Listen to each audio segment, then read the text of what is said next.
Hello, hello, welcome everybody. Let's go ahead and get started formally. I'm Diane Alps with the Cabrillo Marine Aquarium, and here on behalf of Cabrillo Whale Watch tonight. Our deeper dive webinar started in the depth of COVID when we couldn't meet regularly and ACSLA wasn't able to hold their last Tuesday of the month typical speaker series. So we joined forces and the Cabrillo Marine Aquarium volunteered to host us with their Zoom. We brought together all the great resources, and we're happy to take this webinar and be able to expand our reach and take that deeper dive looking at the science and lives of marine mammals. So we're really excited about this and continuing that on. Of course, our partners in the Cabrillo Whale Watch program are the Cabrillo Marine Aquarium and the American Cetacean Society Los Angeles chapter. And tonight, representing ACSLA is Kathy Hachigian with an update on some of their activities. So Kathy, what's going on? All right, thank you, Diane. We are in the process of having our first ever photo contest. And so we announced it a few months ago, I think in December or so. And if you are a member or not a member and you have a great whale photo or marine mammal photo you'd like to exhibit of a cetacean, and we all know a cetacean is a whale, dolphin, or porpoise, that's right. So if you have a photo that you'd like to submit before March 31st, so deadline is coming up in the next few days. And really great prize is you have, the prize is a membership, a one-year membership to the American Cetacean Society and our Los Angeles chapter in particular. And so please submit your membership or submit your photo, and good luck to you. We're really looking forward to seeing all the great photos coming in. So that's about it for photo contest. Right now, we're in the midst of trying to schedule a summer whale watch, but we're still working on a date for that. So stay tuned, and we should be getting a newsletter out soon. All right, that's about it for me. Excellent. Thank you so much. So the Cabrillo Marine Aquarium update is that we're right at the beginning of our spring outdoor program, which is a program that exhausts everyone, but we bring up to at times 1,000 kids a day down to the beach. And sometimes with so many kids in Los Angeles, it may be their first time visiting the beach and seeing their ocean. Today was a thrill just watching kids get off the bus and jump up and down and tell their teacher they were so excited. I got goosey just watching it. It was really exciting. But we are also getting ready to start our we have 3 island tours to the Channel Islands. So April 15th is our first. It is sold out, but if you're interested, pop a note in the chat and we'll get you more details on how you can still kind of sneak in to join us. And then we are also, and that's to Santa Cruz Island. We're also going to Anacapa and Santa Rosa this year. So looking forward to those. If anybody's interested in joining us, you can check. We'll post a link here in just a minute in the chat, but those are at the Cabrillo Marine Aquarium website. So and beyond that, I think we will get started with our event and our evening. I'm always excited to enjoy a conversation with Cynde McInnis. I first met Cynde, we've done this before. And I think we always go back and go, when was that? We know it was before 2004 when we collaborated on the whale workshop for the American Cetacean Society's conference. So probably not 0103 in San Diego, I think, is what we decided at the Society for Marine Mammalogy meeting, something along those lines. We've had a lot of fun working together over the years. Cynde does, I don't know, we're going to hear from her, which is even better. We're going to hear all about her background and history. Thank you, Cynde, for joining us. I'm really looking forward to learning more, listening to you, diving into being a naturalist and how we can continue to be these lifelong learners and educators, and how you came from Indiana to the ocean, from the heartland to the sea.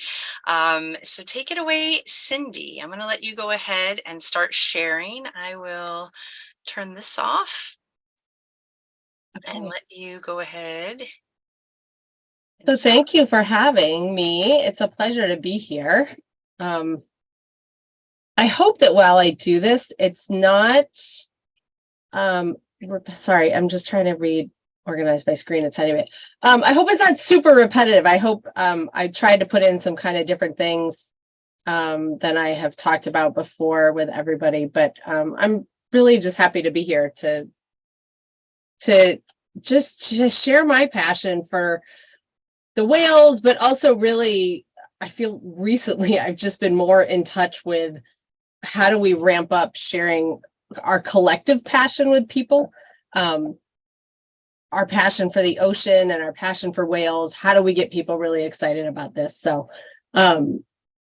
I live in Massachusetts currently. I always put up pictures because whenever I do an in-person presentation and I ask people where these states are, depending on where we are in the country, many people I feel like don't know, but I live in Massachusetts. I grew up in Indiana, obviously far away from the ocean. It's at least 900 miles to my house in Massachusetts compared to where I grew up. But when I was really little, this part of my story that I don't like, but it's part of my story, is going to SeaWorld in Ohio is where I fell in love with kids. My mom said I was just absolutely gobsmacked and couldn't take my eyes off the whales. And I very distinctly remember in third grade having, I think it was Jaws 3 that had come out. And that was the one that was based at a marine park. And there was a beluga whale. I think it was Belinda, the beluga whale, that was in the movie, and she was at the SeaWorld in Ohio, and I got her autograph. Like, the trainer stuck a pen in her mouth. Crazy now to think about that, but as a young child, that was really what sparked my interest. So this is my 5th grade school picture and an art project that I had done that I still have today. I have lots of different art projects from that time in my life. In fact, my art teacher, actually by 5th grade, she told me I had to change my content. That was what my report card said, because I just did whales on everything. She thought I needed to do something else. She's the one person that I've looked for a couple times as an adult to be like, guess what I do with my life? And then I also, I think it was 7th grade, we had to write a time capsule about what we would see us doing. And I want to grow up and be a cetologist. I love whales. I also want to work at SeaWorld. I want to train whales. Everyone in my class thinks it's stupid, but I don't. I think it would be fun. So my classmates would make fun of me all the time. And I had what I thought was this cute little whale that my classmate would draw a giant shark eating.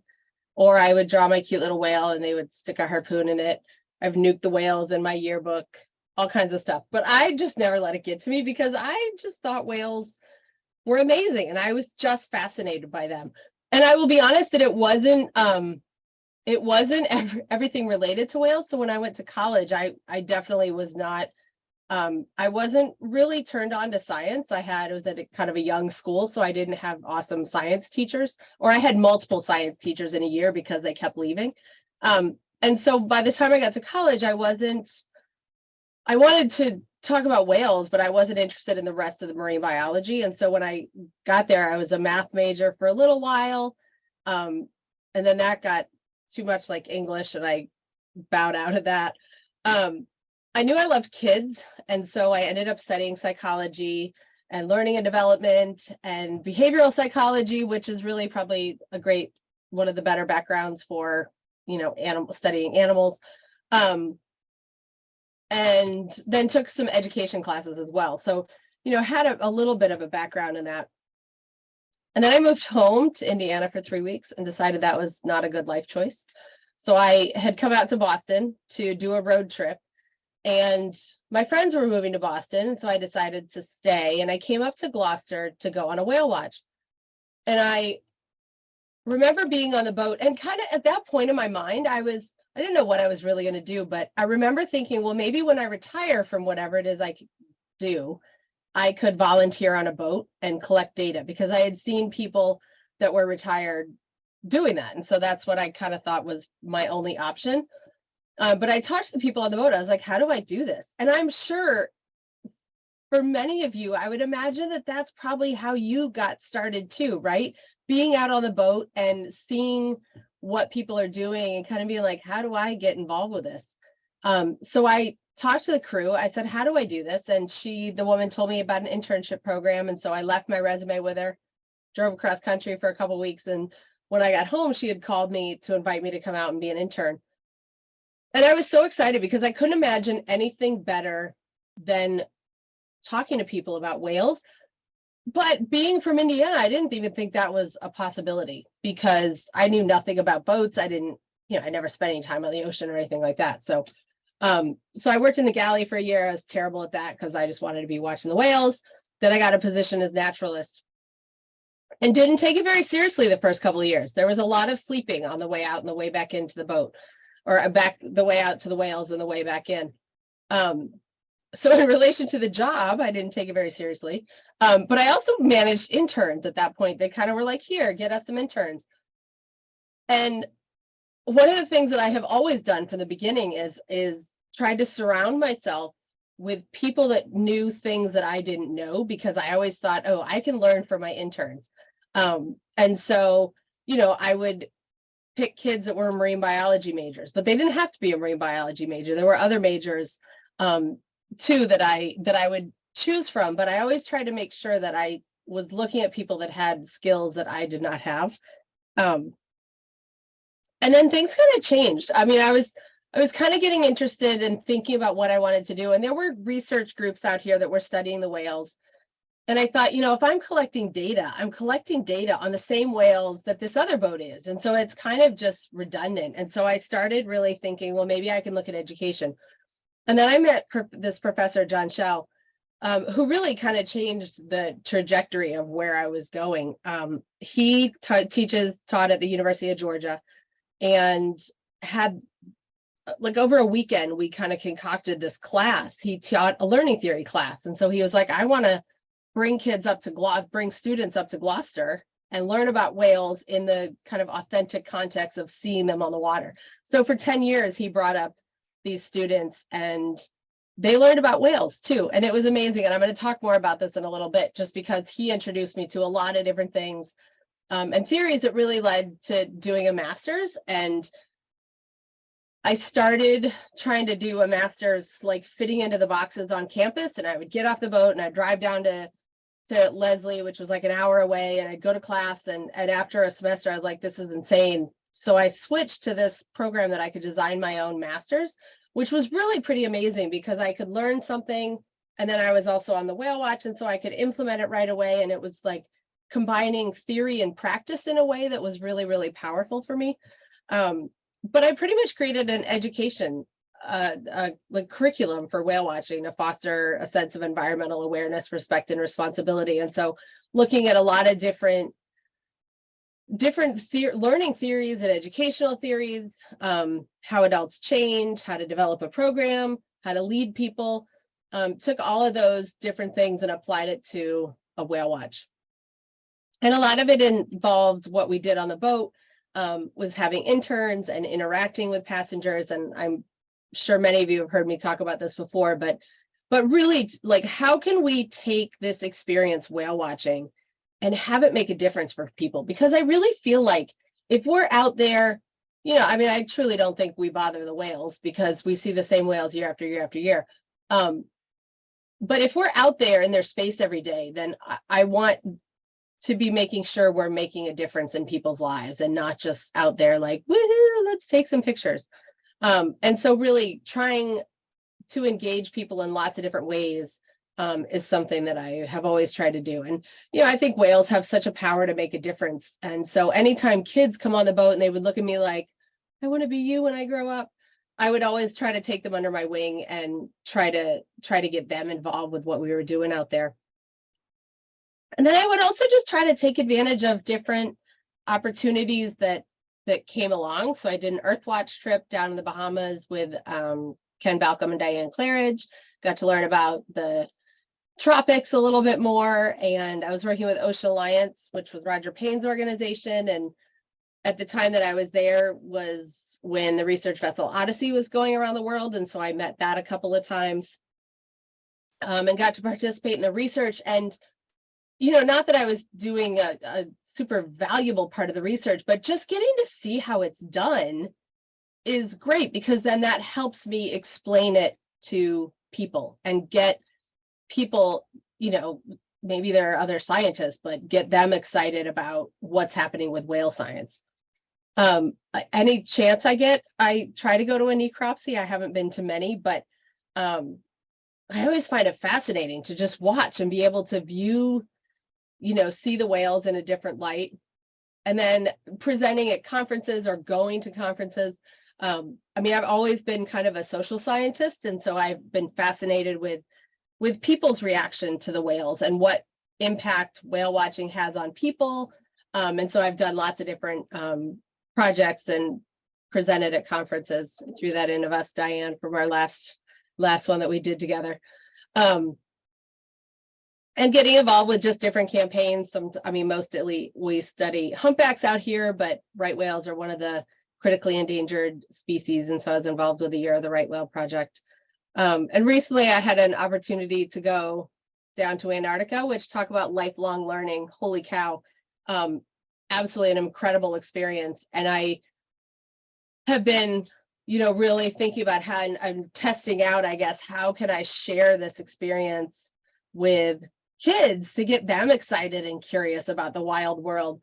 And in putting together a talk, I mean, I must have searched 50 different questions. Just, you know, one of my pictures I had was of a foot of a penguin. And I was like, why are penguin feet particularly important, or what's special about them? So just so many different things that I have tried to understand about Antarctica. And one of the things I think that has led to is this, I don't know, climate change just has not been something that I have really addressed on the boat very much. And I think part of it is that it's not something that you can see. And so it's much harder to talk about, or it has been until recently when we see all, you know, wacky species.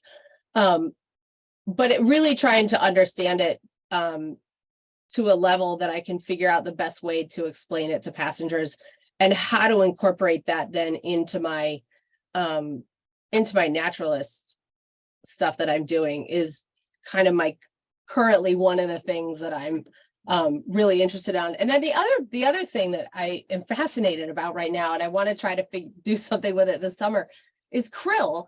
And why I had one day last season that I saw whales pooping red, and I haven't seen krill for years and years, but like once or twice in a season we might see krill, and yet in Antarctica it's the main, you know, food source. And so I wonder what's different, but then it also makes me wonder what is going on that brings the krill in for only a couple of days. And so I wonder if other boats are seeing it. So that's one of the things that I want to look into this summer, is reaching out to some of the other boats and seeing how often they might be seeing krill, to see if we couldn't put something together for kind of the whole Stellwagen Bank area, because I'm just curious. It's my 30th year whale watching and I don't understand it, so I want to learn a little bit more. So getting information out to people has always been a passion. And years ago I wanted to get an Oscar Mayer WhaleMobile, and I would love to still do this. So if anybody has a lead to this, let me know. Because you could put a tail and flippers and then paint it blue and it would look like a really cool whale, I think. But in 2011, somebody posted this on Craigslist, and it was like a Yugo chassis. And then this guy built this whale. And I thought, well, maybe I could get, you know, the nice inflatable whale. And there was one that this company had made that was hanging in the Children's Museum in Indianapolis. And I was like, well, there's a sign, it's the same state. So I reached out to them, and they had made a couple. They had, there was like one fin whale that they had, and a sperm whale that wasn't, it was just like all white. And they had made the right whale calf, I think, for Noah. And then they made mine. And of course it had to be a specific whale, because one of the things about the whales out here is that we recognize them and, you know, see the same whales year after year. And so there's this whale Nile that I have watched. I painted this pot, I think in like 2001. And then this was a table that I made after going to a Wyland gallery and seeing like a really cool dining room table for $30,000. I was like, I can make a table myself. But this is not the outline of Nile. So that was her dorsal fin. And so I had this model of Nile made. And this picture, I think, was the second program I did. I had no idea what I was doing. I just, kind of talked a little bit on the outside, and we took the kids inside, and I brought some stuff for them to see. And then a library asked me to do a program, and I was like, okay, well, what could we do? And so started adding these different stations that we could do with people. They can make whale tails. We can talk about trash. And I've sort of experimented with it over the years and have developed different activities that we do with the kids along with going inside the whale. And it's just such a powerful thing to see the kids' reaction to it. And I did one program and I forgot to inflate the whale, and the kids, so half the kids watched the whale inflate and they were like so excited. And then the other half came in and the whale was inflated and it didn't get the same reaction. So I'm just going to share this. I don't know if, let me share my sound, but it's just fun to watch it inflate and listen to the kids. Hopefully this will work.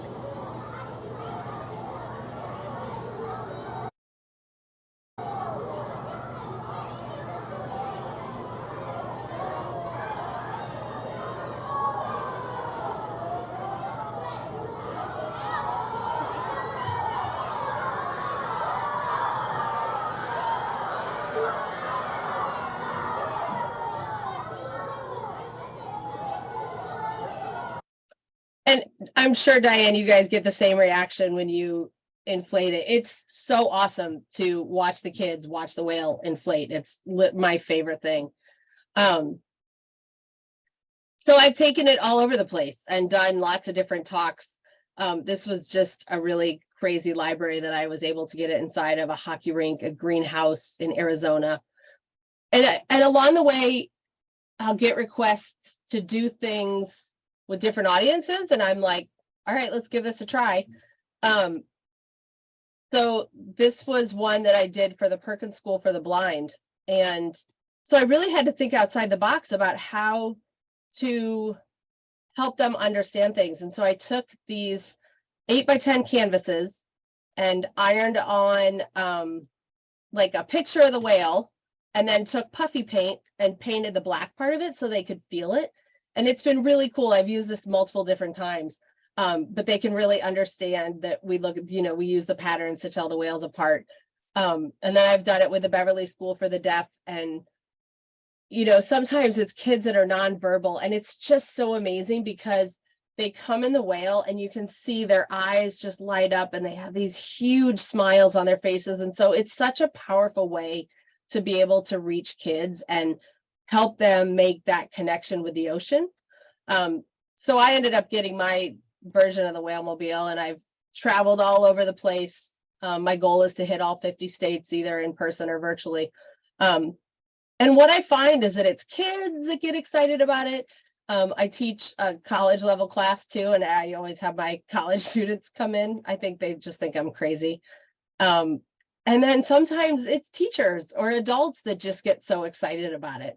And the reason that I share this with you is because whales for me started as a little kid. It was something that I really liked, but it's grown into so much more. It's grown into wanting to share that love with people of all ages. And so as you guys are out there on the boats or even in your everyday life, you never know what you might inspire in somebody. And so to talk to people and be open and share your experiences with people might be just the spark that someone else needs to come and engage with what you're doing or what's happening with whales or the oceans or get involved somewhere.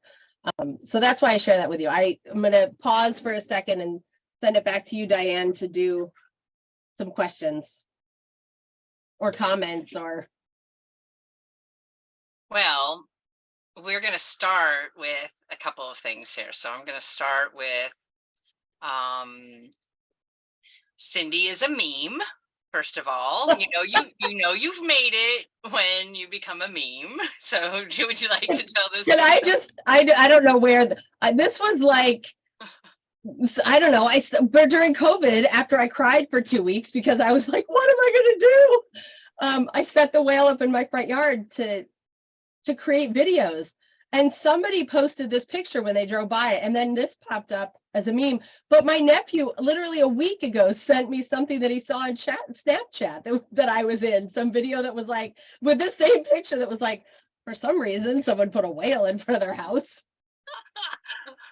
I love that. I think that's classic and amazing, and had to share, of course. You're absolutely right.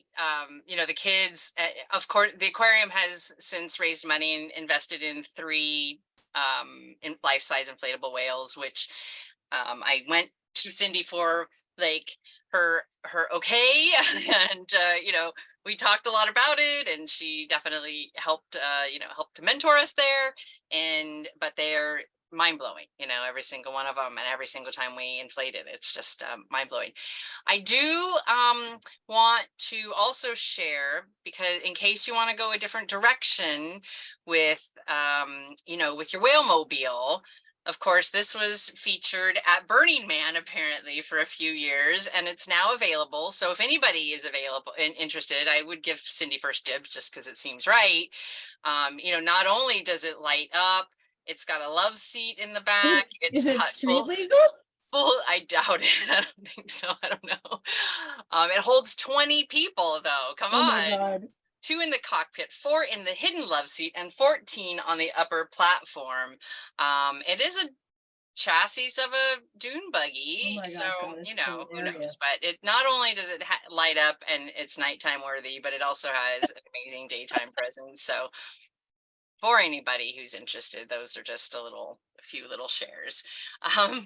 So Cynde, I mean, I love that, you know, I love that you still have your note from when you were a kid and your little, like, 8th grader handwriting. I don't even know what grade you said that was, but that seems like that, like, 8th grader handwriting, and it's perfect. I love that. I love that you have your drawings, and you know, and that people were kind of mocking you for it, but you stuck with it, because it kind of says a lot that, you know, at that age, we're really easily influenced and like, oh, okay, nobody likes it, so you know, Can I tell you, the guy that drew the shark, I actually did have a really cool experience when it was probably 4 or 5 years ago. I took it back to my high school, or it was like a K through 12 school, and I did a science night, and his kids were at the school, and he came and was in the whale with me, and he was like, it's so cool that you stuck with this and that this is what you do and you created this and that sort of thing. So it was like the kid that made fun of me, then it came back full circle, which was really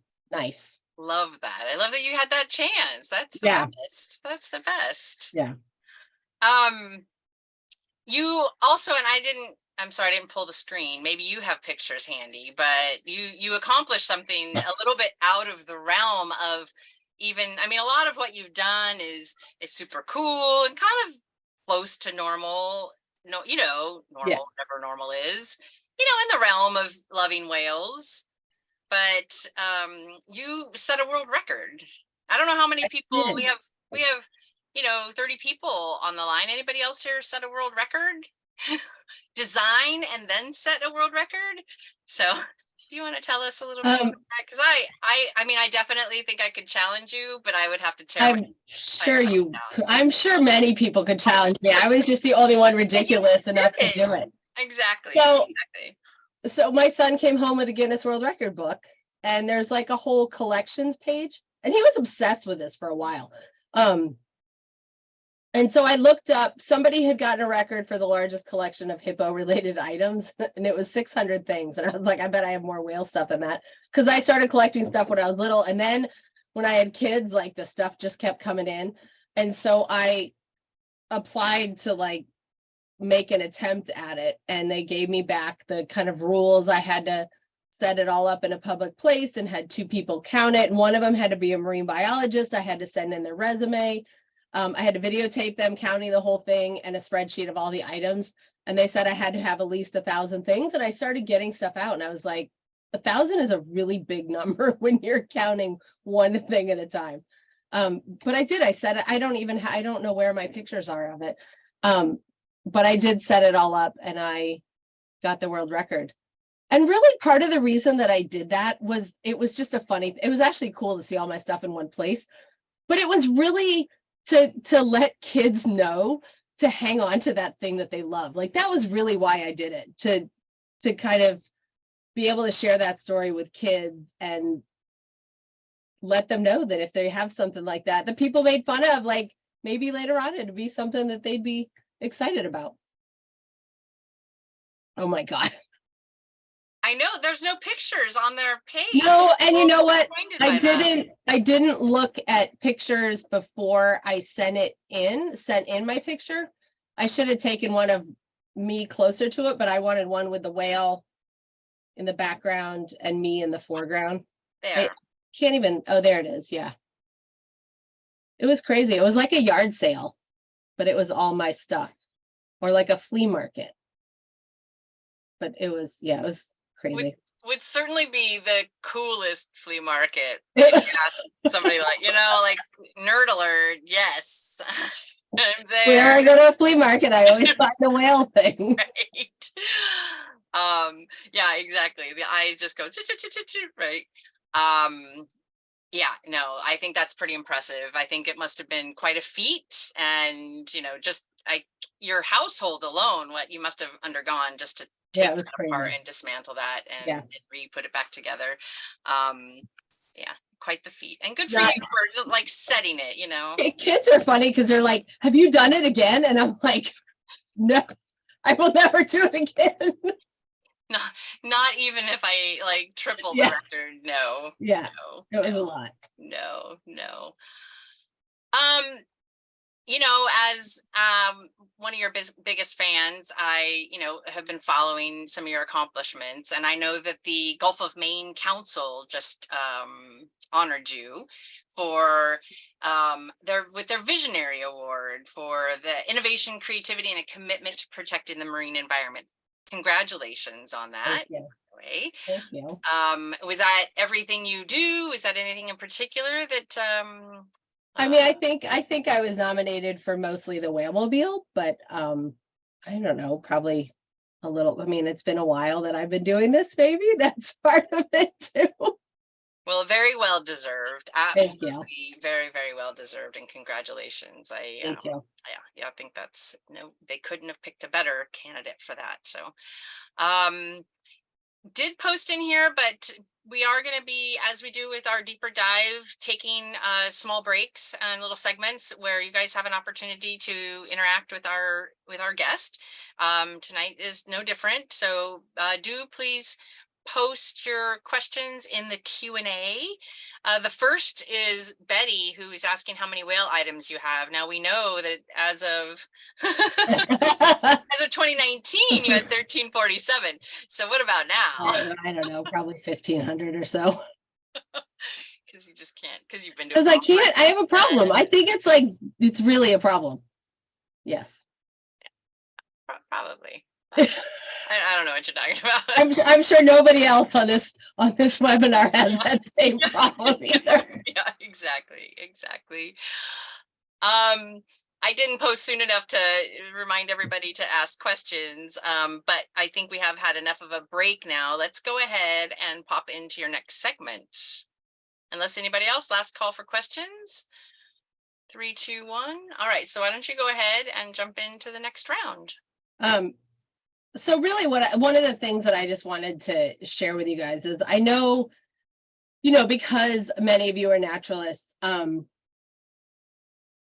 really a little bit about some of the different things that you can consider. Like, I think being a naturalist it's about knowing the whales, right? And understanding the content of what you're talking about. But I think a really overlooked part is about how to share that with passengers. And I think it's just critical right now that we get people excited about the oceans. And so we have such an amazing platform on whale watch boats, or really anything related to the ocean when we're talking to people, whether it's kids or adults. We have such a huge opportunity to make a difference.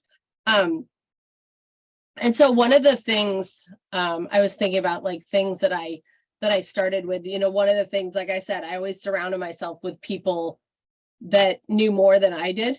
And I remember when I was first starting out, you know, I don't, may not be the same everywhere because you guys kind of don't have a season as much as we do. Like we don't go out, you know, all winter. And so in April, all of us are so excited to go out. And so there used to be 4 companies in Gloucester, and we would start at different times. And so other naturalists would come out with me, and I would always be so nervous that I would screw stuff up, or, you know, that they'd criticize me or whatever. And so I really tried every trip when somebody came out, I would try to think, okay, what can I learn from this person today? And so I remember, I don't know if any of you were around when Mason Weinrich was around, but I mean, he had been doing it for 20 years, I think, when I first started. And so I would get so nervous when he would come on the boat with me. And I was like, okay, this trip that he's coming out, I'm going to have him teach me the birds, because I don't know the birds and I have nobody on the boat that can teach me the birds right now. So that's my goal for this trip. So I would really try to be specific. And I would say to him in the beginning of the trip, like, can you please, if you see different species, can you please point those out to me so that I can start learning them? And so taking advantage of those people around you that are kind of more expert than you might be can be such a valuable experience. And that was one of the really big things when I met Dr. Shell, that we did. And I actually just got together with him this weekend in Atlanta, and it was so cool to just talk about the course, because it really was such an amazing thing. The whole premise of the course was kind of based on situated cognition, which is really that natural learning takes place in natural settings. And a lot of it is social. And so we're learning from each other. We're learning because of the things that we do together in a group. We're learning because of our identities, the meaning we make from it. And so the students would come up, and they were master's PhD level students, and we would do a class in the morning. And these were students that were studying to be teachers. And so they would come out on the boat in the afternoon, and they would be interns. They would be responsible for talking to the passengers about the whales, and helping to teach them. And then we would go back and reflect at night about how they were learning about the whales, and then how they could take how they learned and bring it back into their classroom. But one of the pieces that we really looked at was a cognitive apprenticeship. And that is something that you guys are doing in a way through your training. And it's, I mean, you think about like an electrician goes through an apprenticeship where for, I don't know, a year or 2 years, they're working with another electrician to learn to go from basically novice to expert. And you're kind of exposed to the big global picture. And then it's breaking down all the little steps and learning those along the way. And so being able to kind of think of the whale watch trip as that was really, really valuable, because then I could, as interns were coming in, because it was set up that they were going to be experts by the time they left their 3-month internship, they were going to be able to go call a trip as a naturalist and have a foundation of knowledge and the skills that they need to be able to be naturalists. That's how we kind of design the program. And I think it's really similar to what you guys do with the Whale Watch Naturalist on the West Coast.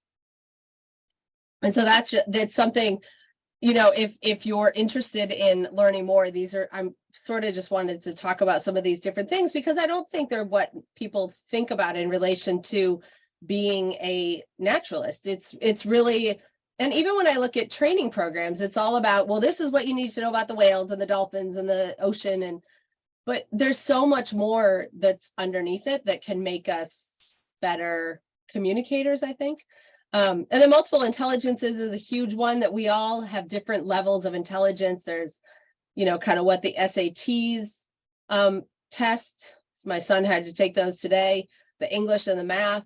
But then there's this visual spatial intelligence. There's musical intelligence, interpersonal, intrapersonal, bodily kinesthetic, and naturalist. And they're kind of like entry points into getting people to connect with the experience.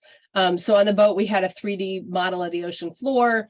We would bring the baleen and the teeth around to let people see it. And then we always would make like cards that they could use And I was constantly, and I'm still tweaking these things, you know, like one year we'd have it both on the same sides and or side of the paper, you know, baleen whales and tooth whales, and then we'd switch it around and do all, you know, just trying all different things to see what seemed to work best with passengers. And it wasn't a study, you know, it was kind of just anecdotal, but really just kind of constantly paying attention to it.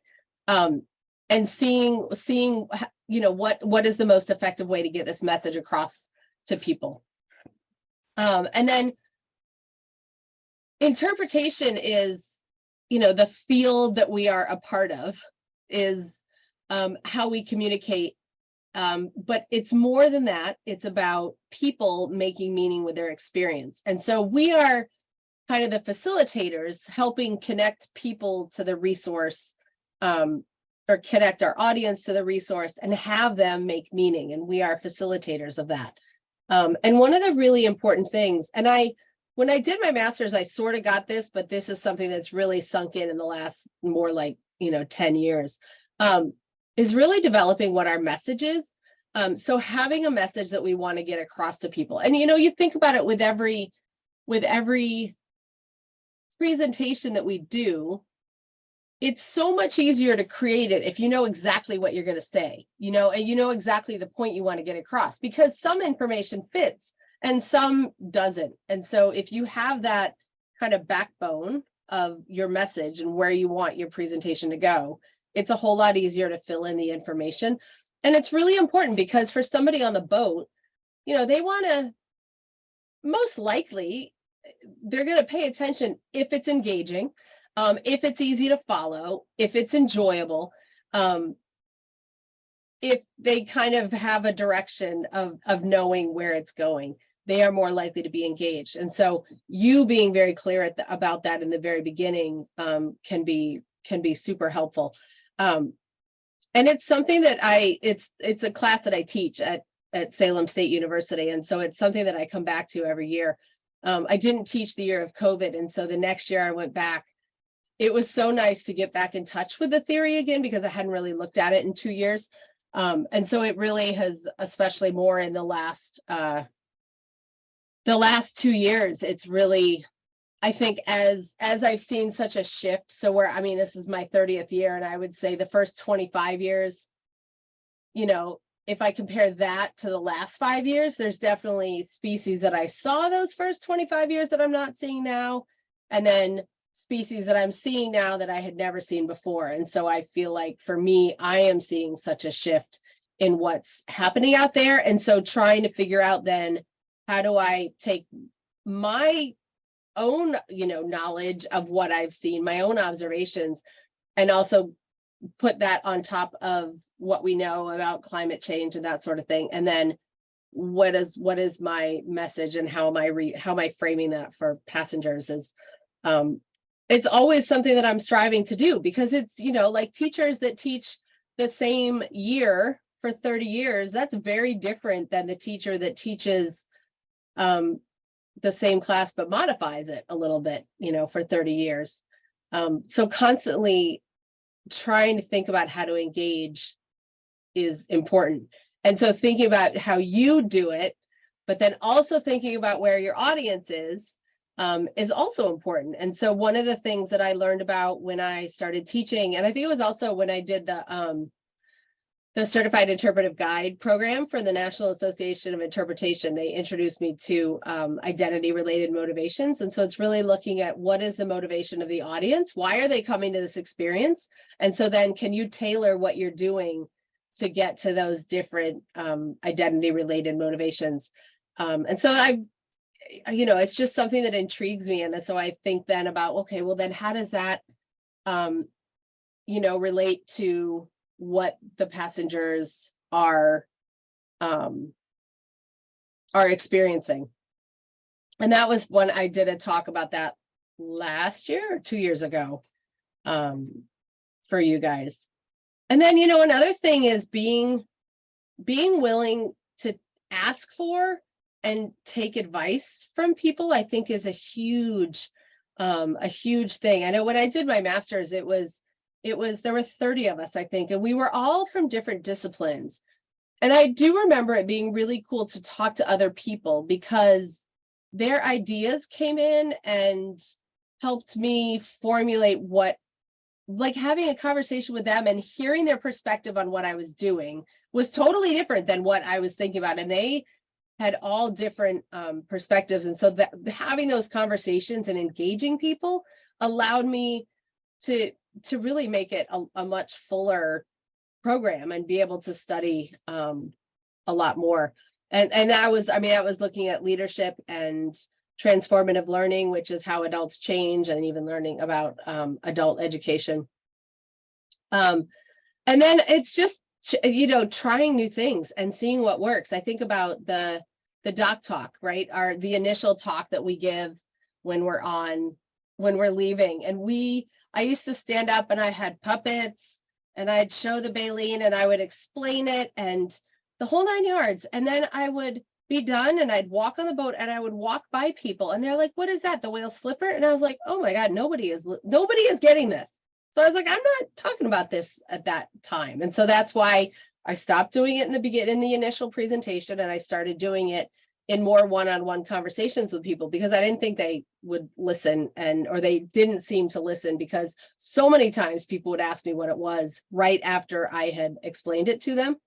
And so paying attention to passengers' feedback can be really important. I do remember one trip we had I think it was before I kind of really understood the concept of talking about what the whales are doing. And I was kind of going down this rabbit hole of toxins and chemical pollution.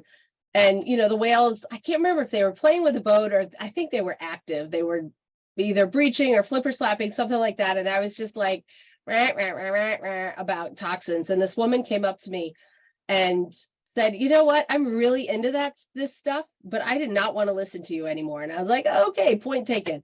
And so really not being offended by that, but just really using that to be like, okay, I need to zip if the whales start breaching or start doing something like that. Because really, if that's the last 10 minutes of our trip, how much of a gift is that to have active whales, right before we're going to get ready to go back home? Letting passengers enjoy that is a much better way to spend that than me trying to hammer something about toxins down their throat. And so, really taking that feedback and listening to it and incorporating it into what I'm talking about is important. So, I don't know, Diane, you want to take a break for a second? And yeah, I think there were some great points you made in that entire section.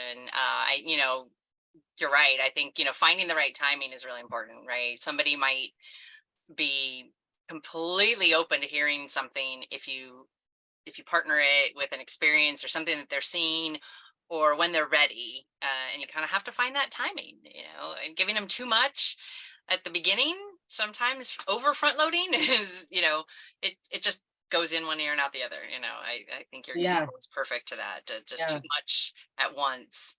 And I think too, like being okay. I mean, I for a while I was really like, I have to talk about conservation on every trip. But you know what? If people leave thinking, oh my gosh, whales are so cool, I mean, that's something even in and of itself. And that's what I think too when I go talk to kids, because I think about, for me, like it started as a love for whales, and that was it. It wasn't about taking care of the planet, but it is now. And so when I talk to kids, I'm like, I just want you to think whales are really cool, and we do talk about picking up trash most of the time. But sometimes if they have a lot of questions, sometimes it's going with the whales are doing something awesome in the last 10 minutes when I normally would talk about conservation. Maybe it's not going to happen that day, or maybe there's some one-on-one conversation time that it could happen in, and being okay with that and trusting that it's just their first step in their journey to, hopefully developing a love for the ocean. Yeah, it's difficult to kind of hammer, or I mean, even if you're not hammering in, but even just to impress upon them how impactful trash can be if you have a trip that happens to be particularly clean and you don't see any garbage and you don't see any trash at all, or even a balloon, and then it's not going to make an impact to them when you Yeah. say, don't release your balloons. Why? They're not here. Um, Kathy's adding, they'll start doing their own research when they really love something, and it's true, right? It's that just you're leading the horse to water, right? And Right. showing them how good it is. Yeah. letting them drink. Dale says he's had a lot of success discussing what is in the water on the way out. What is in the water, Dale? Are you talking about the wildlife that's in the water? Just a little follow-up question there. But this is a discussion, everybody, so feel free to chime in. We've got chat and the Q&A open, so if you want to participate in this, we'd love to hear from you guys. What are your new ways that you have found to engage passengers? Have you, especially now in modern times, kind of short attention span is a big thing, right? And technology, we're not out there. This is nature at its best in most cases. It's rare you have the opportunity to take tech out on a boat and get it to work and make it, continue to work or not get it destroyed. So, we're kind of super disconnected in most cases. What are you finding ways to still connect and catch their attention? Chime in, please, and give us comments. Yeah. So Dale said, talking about, the chemistry of water, like what is water? That's an interesting one as well, for sure. Just finding the right timing is definitely a big component of it. But you covered a lot in this one too. The multiple intelligences is at the foundation of everything, right? How are you going to reach people? And not everybody learns the same, so we need to share in so many multiple ways. And it's something that I'll say most teachers, formal teachers and formal educators learn, but it's not something that is obvious in day-to-day, I don't know, it doesn't necessarily catch the attention of everybody day to day. So having visual aids, audio, even, I love your 3D model of the ocean floor. I literally made that in 1999 and I still have it today. I still use it because it's so hard to explain upwelling, but it's so much easier if they can just look at it, and they can just, it helps so much. You make me want to create something that has like water actually flushing in and has colored water showing. This is like a Leilani class. I tried to do that with straws, like blowing, like putting food coloring in the water and then blowing against. Yeah. Did it work? Yeah. It'd be probably hard on a boat. It doesn't work there. It was just, and then as soon as the water gets mixed up, it doesn't work. Yeah. For a moment. What do you cover in a doc talk? So I just changed my doc talk, and I've only done it, I did it 4 times last year, and so I'm gonna have to catch a little accent that she had there for just a second. She was a doc talk. So one of the things that I was trying to think about last year, I'm fascinated by this concept of us going from exploiting whales to investigating to conserving whales, right? So that our mind has shifted. And so then I was thinking more about using the ocean as an analogy of our home. And so that's what I started out the season trying to do exploit, investigate, conserve. And then I changed it towards the end of the season, saying that we're going to head out on an adventure. And years ago, people would head out on adventures on the ocean to fish or to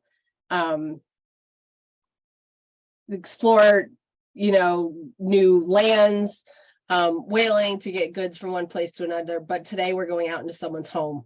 And all these animals live in their home. And just like if somebody stops by your home, you think about where you are, like somebody's going to find you either probably at your kitchen table, on your couch, or in your bed, right? Maybe the bathroom too. Those are like the most common. They're not probably going to find you randomly standing in the middle of your living room. And so just like that, like we're going into the whales' homes and they have locations like that where they tend to be found. So really trying to introduce that analogy of the home in the beginning. I talked briefly about the 3 species that we're going to see. We don't know where they are. They're wild animals. And then I tell people that I actually go through the identity related motivations. I say, you know, you're probably either here to check this off your bucket list, or you've always wanted to do it. You've brought family or friends, or you just want to get away.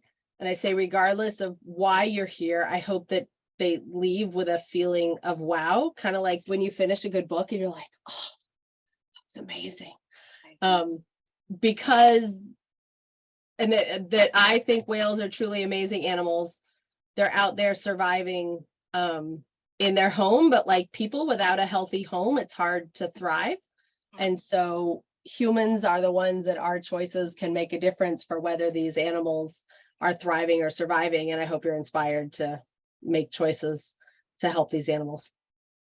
So that's kind of, I mean, it's kind of short and sweet, but I'm really trying to introduce that whole analogy of a home. And then I need to weave that in and out throughout my spiel. I mean, that's what, like, I need to sit down and do that. And that's what I do. Like at the beginning of the season, it's year 30, but I've just rewrote my doc talk. I get nervous as heck when I do it because it's not like I can't think about my shopping list and have it come out. I have to really concentrate. But then putting together the rest of it to fill in that analogy. Yeah, that's amazing. That's a great analogy. I love the kind of a wrap up, which you can introduce at the beginning, but then also, you know, hitting home with it. Come back to it. Yeah. And yeah, And you know, one of the things that I just read about with climate change was looking at the way temperature impacts the currents. And it was that, you know, if you think about your living room or like a classroom, if you picture a classroom, you know, you sit in the same desks for like 2 months, and then and you have a certain way that you walk through your classroom. And then the teacher rearranges the desks and you have a different way that you have to walk through the classroom. And that's what's happening. As the water temperature is warming, it's changing how the currents flow. And so, you know, that with that base of the ocean being a home, which is also like, I don't think people think of the ocean as a home. You know what I mean? Like, and so that's, if we could get that, what more personal connection could we have? And then, and really the thriving and surviving, I think of after COVID, you know, like that was, I don't know, that was big on my mind, like thriving and surviving. There were, you know, so. yeah, no, those are They're that's a thing in interpretation. It's those universal concepts that if you can get people to relate to those ideas, it's so much easier then to attach that new, to help them make meaning with that idea. So yeah, it's very true. I like this analogy of it being in their home for so many reasons, you know, and the taking care of it, and the unhealthy home, and, you know, for whatever number of reasons, if your home isn't a clean, safe place, if it's noisy, if yeah. you know there's pollutants Yeah. everywhere, I mean, you know, literal, you know, you can, yeah, I look at that already. Tamara is gonna incorporate that. I think that's a Yeah. really good way. And you're right. What that should, you feel like that should connect the most with Yeah. people, because everybody, Yeah. hopefully everybody can, Yeah. what a happy, healthy home is. Yeah. Yeah. Yeah. Yeah. Yeah. And that's what we need for the ocean. Yeah. Yeah. We'll, yeah, and the local naturalists are chiming in. We're gonna dive into that one definitely and incorporate that. Julie here is, let's see, her favorite part of Cynde as a naturalist is hearing the family history of our individual humpbacks that you share. Connecting individually to them, it makes for a genuine connection, whether it's behaviors of that individual, their family tree, or their physical appearance. It's never just about seeing a type of whale, but the experience of seeing an individual. It's true. She's always excited to share. Her doc talk's inviting, and I observe passengers gathering up to hear her regularly. When passengers are boarding, they're all getting used to where they suddenly are after being in line. So listening to what's being said needs to be compelling, which is it's absolutely what she accomplishes, I'm sure. Really. I think that, that was definitely what Ted Cheeseman was after when he developed Happy Whale, right? Was having people connect to those individuals Yeah. and know them and be able to follow them and be able to contribute and participate, but capture that connection. Yeah. Genius. The more that we're connected to anything, an animal or an individual, the more. Yeah. And it's that similar, like that personal thing, like we relate to family. That's one of those universal concepts. And so being able to, see where the animals are moving or know that it's who its mom is, that sort of thing. It's super exciting. Yeah, absolutely. Absolutely. Yeah. I think that's a good, I think Julie's input there and comment is a perfect one to have us moving on. And I will remind everybody to continue posting in the Q&A, and we will take your questions after the next session. So I'm going to jump off now. Well, why don't you stay on, because this is kind of like like. Oh, yeah. Because I'm sure we'll have, so one of the things that Diana and I, we were talking about this, we wanted to kind of share a little bit too about like the how and the what to learn and that sort of thing. And, talks like these are so valuable and not just, so it's the timing of this was kind of funny because I went to TEDx Boston last night and it was all about the ocean. So it was just phenomenal. And I take notes every time I go to a conference because my brain doesn't remember much anymore. And so I always have to write it down so that I'll remember it.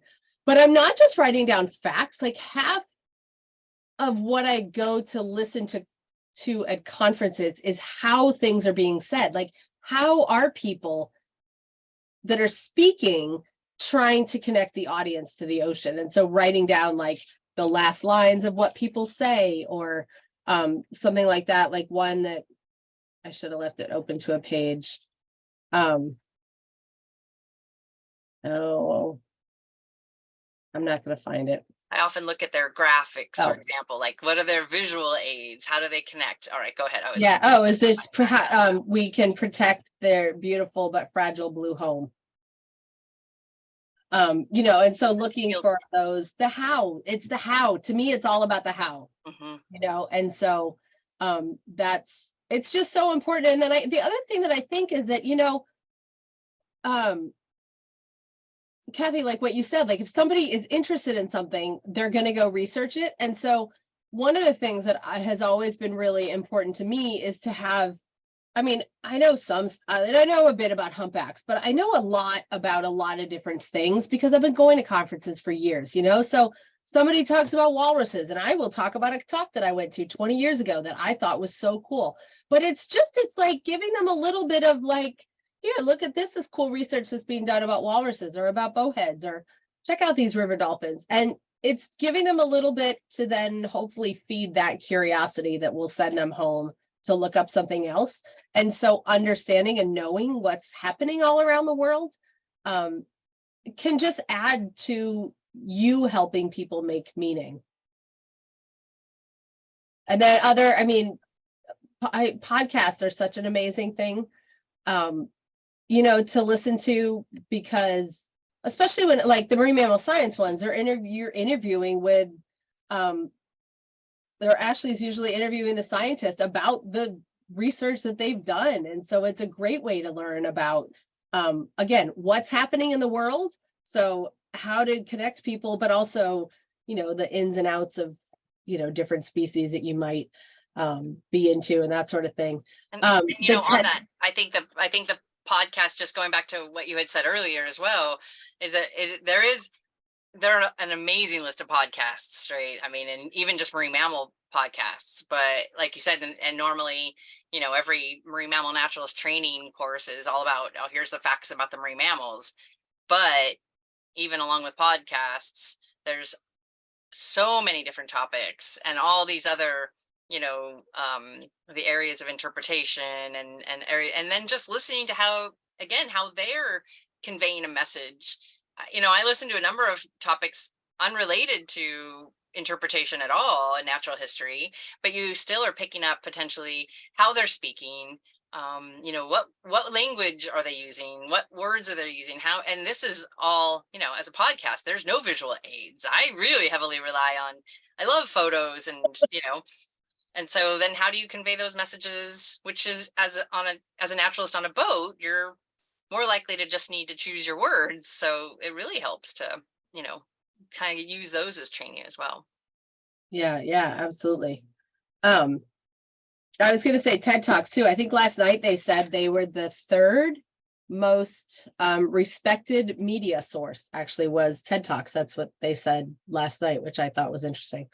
And so finding, again, that is a fantastic way to learn about how to present, is to just watch those and watch, yeah, just watch how they do it, and listen to the word choice, you know, that, and there's plenty of them about the ocean, you know, to learn about how to inspire people. And then obviously articles and you know, the kind of more traditional ways of being in touch with what's happening.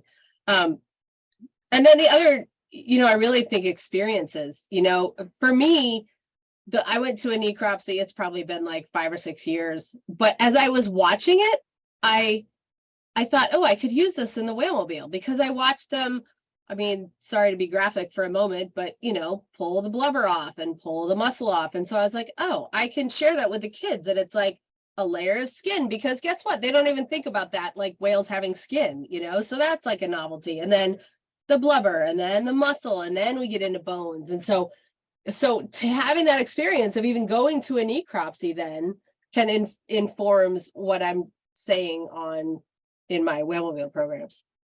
Yeah, absolutely. It gives you a different understanding when you can see it. I think when we were talking about this, I was talking about the Kogia, the pygmy sperm whale that I recently did the necropsy on. And, you know, I've seen them before, not in the wild, but I've attended a couple necropsies on them. But this time I had just like a whole afternoon, and it was, the sun was setting, or I probably would have continued just poking around it and looking at it. It was so unique and so different. And of course, then I went home and I went down a rabbit hole of, you know, all different types of things pertaining to that species. And, you know, there's certain things that'll trigger you and trigger your own inspiration, just like you're saying, you know, getting other people interested in doing those little drops. We also, you know, will find little things that make us want to dig deeper and dig more. But that experiential learning, that's my form of learning, that hands-on part. We were just down in the lagoons and talking about, you know, the interactions between a cow-calf pair and gray whales, and how they move, and some of their behaviors and how they interact. Or look at the lice on the whale, and look at them in their different, you know, life stages, and look at the barnacles in their different life stages. And to be able to see that right there firsthand over the course of many days, where you're getting a chance to really look at it intimately, you know, I'll use that over and over, talking in different, you know, in different fields and different forums. Those things will be referenced often. Yeah, yeah, definitely. And then the last, I mean, really, I think the last thing, just checking my notes, is really, it's really that every year it's sitting down and thinking about, like, okay, what is my message that I'm getting across to people? Has it changed from last year? Is there more information that I can add? And kind of writing out an outline. And, you know, it's not a script, because we don't stick to a script, but just kind of like how you think you want the talk to go. And sometimes it might work and sometimes it doesn't. And if it doesn't, then you tweak it and make it better. But being conscious of that, I think, and intentional about where you want your presentation to go, I think is really important. And it's important to check in, you know, often about it, and make sure that you're still on track. And taking that advice from people, you know, I mean, I love that the woman came up and said something to you, because Yeah. you know, in many cases I don't think they would. So you know, I think she was clearly saying, I really want to hear that from you, so say it some other time. Mhm. But you know, and it's hard sometimes to get that criticism and actually, and sometimes you have to weigh it too. Is that a one-off that isn't really everybody's feeling, or Right. is this something I really should consider Right. moving forward? And knowing when to take that that input and criticism or critiques, Yeah. and or watch the dead faces, the glare, not the glare, but The they're zoning blank out, stares. the blank Yeah. stares, exactly, where Yeah. they're not really tuned in. Alice has a great question here about if you have tips and advice on how to engage the interest of a teenager, particularly those who seem bored and uninterested or would rather be somewhere else. That's a unique one. It's teenagers are a tricky bunch. I would get them involved, really just ask them to help you, and maybe there's one of the things that I'm so excited to do this summer is more citizen science projects, because there's so many, like when I was on the ship in Antarctica, we did cloud survey, Secchi disc, eBird. There were all these different things that were just like a 5 or 10 minute observation. And so, even like making it a contest, how many birds can you each find? Or, like, here, take this app and describe the clouds that you see right now. Trying to get them involved in doing something might be something that would be engaging to them. It's very true. And just to add on that, at the aquarium, we have a wonderful summer program where we teach junior highs and then high school age kids to lead our tours. Now, granted, these are kids who have chosen, in most cases, many cases their parents maybe have encouraged them, but in most cases they want to be there. So I recognize that. But even those that want to be there, and maybe even those that have been with us for several years, boy, when you talk to them, they just look bored. They look all that bored, uninterested, and would rather be somewhere else, exactly as Alice described it. But then when we always have them come back and practice something they just heard, so they have to kind of repeat some things that they've just learned about. They'll say it almost verbatim, like word for word, like, so that they're tuned in many ways. They just don't want to show it. And whether that's peer pressure and they don't want to look goofy and nerdy, or if that's just, I kind of have to think I was probably a little bit of a sullen looking teenager.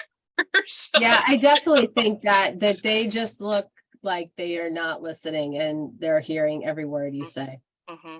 Yeah, I think we can't let that get to us, especially that's considering your audience, right? I think knowing your audience, I don't think we can look at a teenager as ignoring us. But I think there are great ways to get them hands-on. I think Cindy's got a good point. The second example, cloud observation, eBird. Oh, is a Secchi disc. To do just a quick Secchi disc where you are and put that in. So I'm super excited to do that this summer. Do you want to tell them what a Secchi disc is? Oh, a Secchi disc is like, it's like a white disc about this big, and you put it in the water with your line is marked. And so you drop it down till it disappears, and then you pull it up to like right where you can see it, and it measures the turbidity in the water, like how cloudy it is, kind of, which is related to a measurement like the plankton production. Mm-hmm. So that's it's something that I want to try to do this summer. I think it'd be really cool. A 5-gallon bucket trash can lid works just fine for us. Oh, perfect. Yeah. We often use it. Yeah. It makes a really great one, and it's cheap. Yeah. Those are really great. It's a great comparison, and do it at 2 points during the trip, and suddenly you're really comparing how much more stirred up or silty it is close to shore versus offshore or something along those lines. Yeah. Something else for teenagers I just thought about when I saw Dale's note. One of the things I always, when I do the WhaleMobile, because I'm usually talking to younger kids, I usually stick to pollution as being the thing that I ask them to do. And all of the kids know who Mr. Beast is, who is a YouTuber. If you guys have not watched him, he has, I think, 10 million followers or something like that. And he has a program called TCs. He's doing it with Mark Rober, and they are cleaning up the ocean. For every dollar spent, they take a pound of trash out or something like that. But the kids know who he is. And I mean, I have 2 teenagers that we've watched a bit of Mr. Beast in my household. So that might be a connection. I mean, one of the things I do with the kids is I'll say, do you know anybody who's cleaning up the ocean? And at least half the kids go up, or half the hands go up, and they're like, Mr. Beast. And we talk about it, and I'm like, do you think he can do this all by himself? And, they say no. And I'm like, so let's think of what could we do? What could we create? What could we invent that allows us to, possibly help them? So. I had not heard of Mr. Beast. So Oh, that's a good one. he I'm does gonna be some, YouTubing him all night. he does some pretty fun stuff. Yeah. Any other ideas on that, anyone in our audience tonight? But pipe in, feel free. But Oh yeah, and Julie said we also do plankton toes on the trips too, and then I try to put them in little discovery scopes so people can look in a little microscope, and I mean it's like a 10 times magnified, but you can see diatoms in it. And do you then do plankton toes on every trip? A lot of trips we do. It's sort of kind of depends on who's working, but yeah. You also have whales you're in a feeding ground, which is right. So there's different, right, than a stuff to see sometimes. Yeah, exactly. Mm-hmm. Exactly. But it's always cool for people to see that. It is. It's very true. You had some other topics outside of just marine mammal stuff that, I mean, you touched on a few of them, interpretation, and what does somebody look for? Is it literally just the word interpretation if somebody wanted to start poking around? Yep. There is the National Institute of Interpretation, which is cool as well. Yeah. Yep. Yep. And the certified interpretive guide program that they do is great. I think they're doing them more in person now at different places, and you can find it on their website. So. And that Maslow's hierarchy of needs, I don't remember if you mentioned that earlier already. We've talked about that a bunch, and we've talked about that in Whale Watch class, but I think that's a cool one to dig into a little bit. Yeah, just like what people have different levels of motivation. And so safety and security is the first level. If people are not feeling safe and secure, they are not going to be learning anything. So if you have big C's, sometimes just being available and not having an agenda for what you're going to try to teach people, but just seeing who's receptive to learning, or seeing if you can help more people get to that level of feeling safe and secure, because sometimes that is equally as important for them to, because I think that sometimes it can close the door for people, right? Like they're just like, I don't ever want to do that again. And I never, ever, ever want that to happen to people, because, that's not what we want. And so I guess kind of at least helping them feel safe and secure can be a really important aspect of the trip. It is. It's on days that it's maybe the worst C's or something. Like last summer we did it with those high school docents that I mentioned. We did a trip, and it was more of a collection trip looking at animals. So we were sitting a lot, and it was in really rough seas, and probably 75% of them got really, really seasick. And I just know, and these are high school kids, so just know they're never going to want to go on a boat again. It just breaks my heart. Yeah, it all does. I want to do is inspire kids to get on the water. Right. It's it's 3 hours ahead of us where you are, Cynde. And of course we could these are topics that you and I both love so much that we could go on and on. But I know you have another section, so I'm going to pop out and want you to share that. And then it'll be really quick. Yeah, I'm excited to hear this. I need to find it. Hang on. And you're right, Michi, always staying open and welcoming is almost the number one for being a naturalist, right? I mean, you want to be approachable. One thing we always talk about in the Whale Watch class is never being like jaded, or never letting yourself feel like, oh, we just saw some dolphins, or oh, I'm these, I'm so informed that I'm not approachable anymore because, yeah, they're dolphins and not an interesting subject.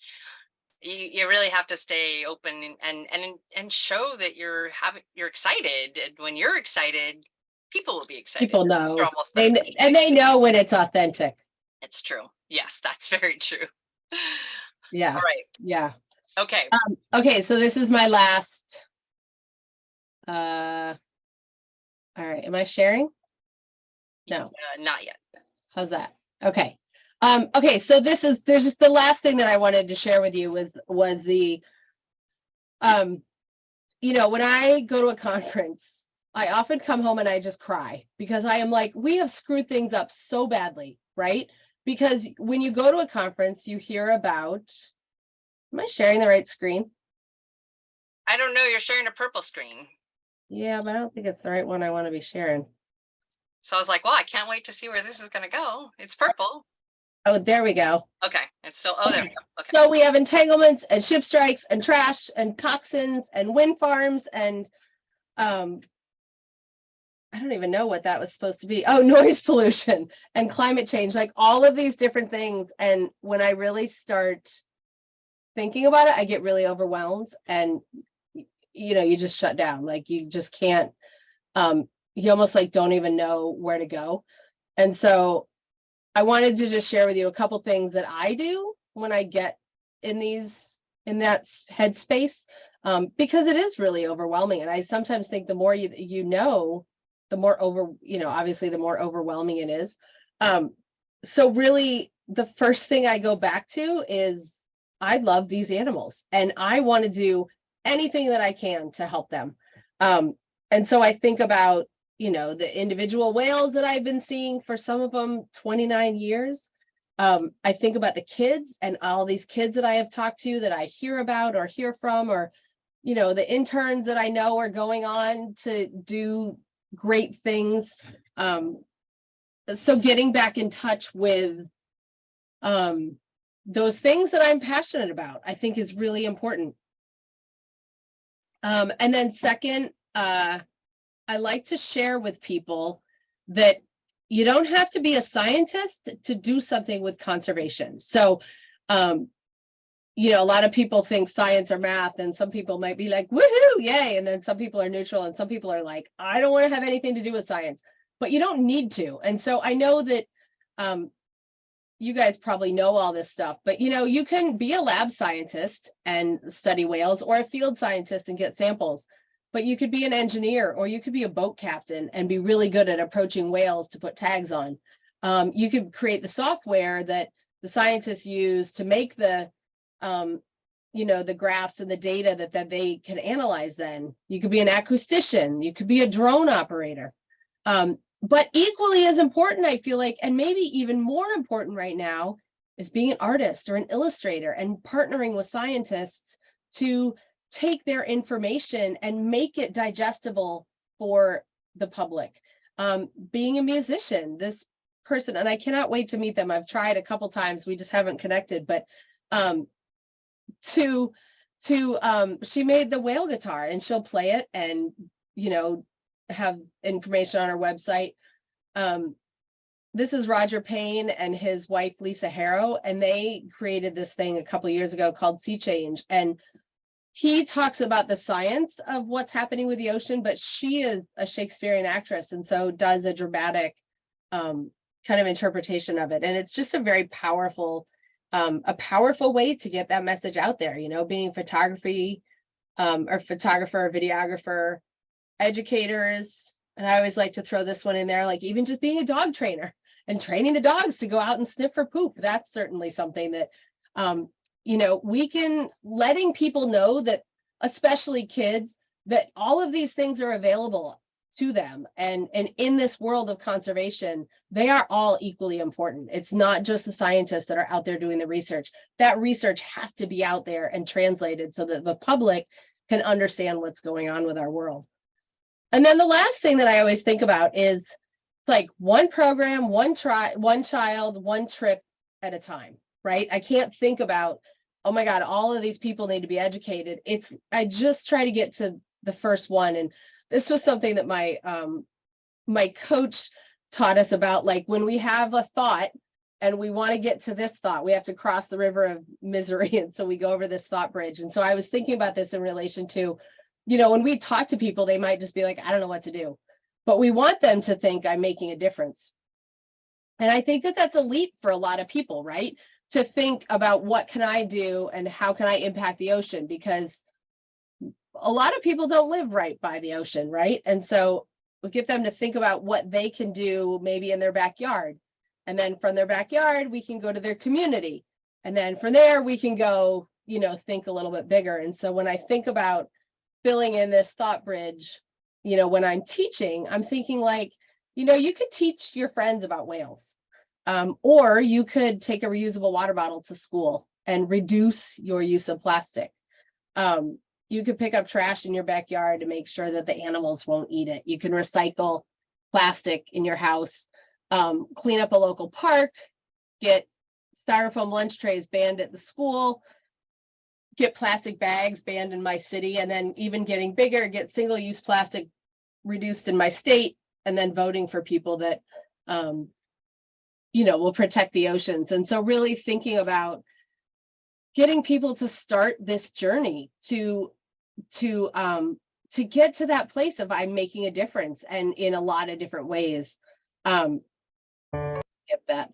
So this is what it is. It's when you get in those really dark spaces, it's engaging your passion and get out, just get on a boat and reconnect with those animals that all brought us here in the first place.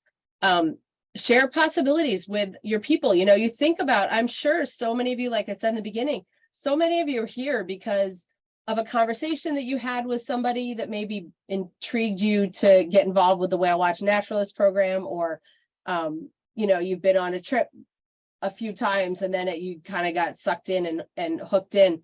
All of us can do more, right? We can all do more, and really just thinking one day, one child, one trip at a time. Don't get overwhelmed with the whole big picture. We got to just, what's the next step we can take? And if there's any, if you guys have questions down the road or anything like that, I'm more than happy to help talk through anything or anything like that. You can get me at the WhaleMobile. That's kind of the best way. And I have this last story because I cannot believe I've never heard this story before. But my brother, who's a teacher, shared it to me. It's about the story where all these starfish have walked upon a beach and a kid is walking down and throwing them, one by one back into the ocean. And person comes down and is like, what are you doing? Why are you, there's starfish everywhere. And the kid picks up one and chucks it out. And it's like, I made a difference for that one. So that's what I want you to think about. Like it's the next one. And so this was, I call him my next starfish, but I met him a year and a half ago. Yeah, last summer, I think I was in Indiana doing a WhaleMobile program, and his mom sent me a picture. He's 4 years old, and she said he absolutely loves whales. And so I FaceTimed with him because I'm a sucker for any child from Indiana that tells me they love whales. And so we FaceTimed, and then when I went to Indiana in February, I did a program at his school, and he was so over the moon excited. And it was amazing because his excitement for us coming really like radiated among the school, and all the kids were so excited when we got there. And so, I throw it out to you guys. Who's your next starfish that you're going to inspire when you're out there talking to people? And it could be a passenger on the boat. It could be somebody you talk to at the grocery store. You never know where they're going to come into your life, but hopefully you'll be ready for it.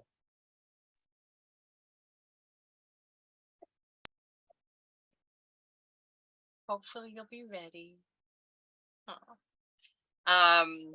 We have some nice comments here, although some of them are coming, but yeah, some of them are coming in to hosts only. Palpable good vibes. I like that one from Malia. That was a good post there. But yeah, you have us all happy crying.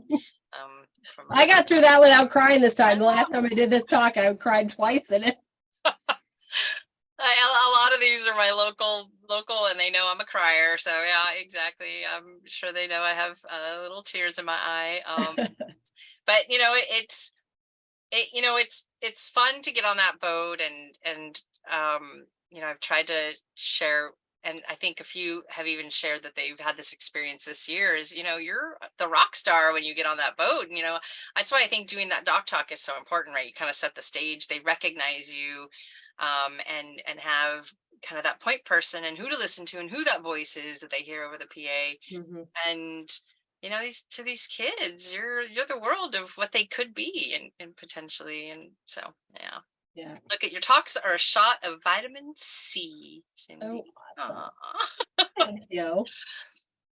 I like I said, we could go on and on. I think it's late, and I will just keep you forever. But you should definitely read all the comments. All right. Fantastic presentation, and Natalie and I are going to come go out on your boat one day. Hey. You are awesome. Any last minute questions, you guys can pop in. Otherwise, send them to Cynde at the WhaleMobile. The best naturalist I've ever had the pleasure of knowing. And I have to say, I've never even been on a boat with her, which is humiliatingly weird to say. No, right? I still know I still know she's the best naturalist ever. So I appreciate you, Yeah. your time. I appreciate your mind and creativity and bringing really neat ideas all the time, new ideas to the community and to being a naturalist, and to how we can all continue to be better and take our ideas further. So I hope you all will be inspired by her and go look up a topic and learn something new, and not a marine mammal topic. How's this challenge? Look up a non-marine mammal topic, podcast or article, and figure out some way you can incorporate that into your next whale watch trip. But not even that. Tell somebody in the next week. Ooh, Because then you'll remember it. that's true. Yeah, good point. I did that the other day. I can't think of what the topic was off the top of my head, but I literally had read about it that night, and then it sort of came into conversation. I was like, wait, I have to tell you this because I just read it last night and I need to remember it. I need to remember. It's true. It'll definitely help you remember. Yeah. Yeah. Awesome. Well, thank you for having me. All the love, Cynde. Thank you so much. Yeah. We'll talk with you soon, and good night, everybody. Until next month, deeper dive. See you out on the boats, hopefully. Bye, everybody. Bye. Good night.